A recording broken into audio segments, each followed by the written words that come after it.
Hi all, welcome to Blasters arena. ഈയിടെ Indian ടീമുമായി ബന്ധപ്പെട്ടുകൊണ്ട് ചില പ്രശ്നങ്ങൾ ഉണ്ടായിരുന്നു. അതായത് മോഹൻ ബഗാന്റെ ചില താരങ്ങൾ ഇന്ത്യൻ ദേശീയ ടീമിൽ ഇടം നേടിയിരുന്നു. പക്ഷേ പിന്നീട് മോഹൻ ബഗാൻ മാനേജ്മെന്റ് അവരെ തിരിച്ചു വിളിച്ചു. ഇന്ത്യൻ ദേശീയ ടീമിന് വേണ്ടി കളിക്കാൻ അവരെ സമ്മതിച്ചില്ല. മാത്രമല്ല കേരള ബ്ലാസ്റ്റേഴ്സ് ഉൾപ്പെടെയുള്ള ചില ക്ലബ്ബുകൾ ഒരു തീരുമാനം എടുത്തിട്ടുണ്ട്.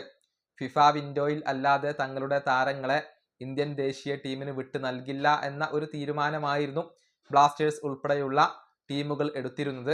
നമുക്കറിയാം സീനിയർ ടീമിൽ ഇപ്പോൾ ബ്ലാസ്റ്റേഴ്സ് താരങ്ങൾ ഇല്ല. പക്ഷേ അണ്ടർ 23 ടീമിലൊക്കെ ഒരുപാട് കേരള ബ്ലാസ്റ്റേഴ്സ് താരങ്ങൾ കളിക്കുന്നുണ്ട് എന്നുള്ളത് എടുത്തു പറയേണ്ട ഒരു കാര്യമാണ്.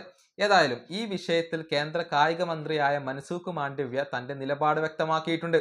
അതായത് നിങ്ങൾക്ക് കല്യാൺ ചൗബയോട് പ്രശ്നമുണ്ടായിരിക്കാം, പക്ഷെ അത് ഇന്ത്യ രാജ്യത്തോട് തീർക്കരുത് എന്നാണ് ക്ലബ്ബുകളോട് ഇപ്പോൾ മൻസുഖ് മാണ്ഡവ്യ പറഞ്ഞിട്ടുള്ളത്. ഇനി ഇത് ആവർത്തിച്ചു കഴിഞ്ഞാൽ നടപടി ഉണ്ടാകും എന്ന ഒരു മുന്നറിയിപ്പ് നൽകിയിട്ടുണ്ട്. കേന്ദ്ര കായിക മന്ത്രിയുടെ വാക്കുകൾ ഇങ്ങനെയാണ്: നിങ്ങൾക്ക് കല്യാൺ ചൗബയോട് പ്രശ്നമുണ്ടായിരിക്കാം, അതല്ലെങ്കിൽ എന്നോട് വിയോജിപ്പുണ്ടായിരിക്കാം, അത് കരുതി ഇന്ത്യക്കെതിരെ പ്രവർത്തിക്കാൻ നിൽക്കരുത്.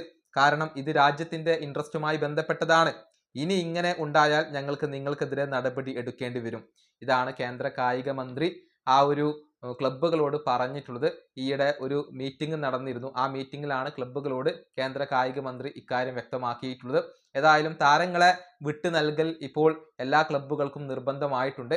അല്ലാത്ത പക്ഷം തങ്ങൾക്ക് നടപടി എടുക്കേണ്ടി വരും എന്നാണ് കേന്ദ്ര കായിക മന്ത്രി ഇപ്പോൾ ക്ലബ്ബുകളെ അറിയിച്ചിട്ടുള്ളത്. ഈ വീഡിയോ അവസാനിപ്പിക്കുന്നു. അടുത്തൊരു വീഡിയോയിൽ കാണാം.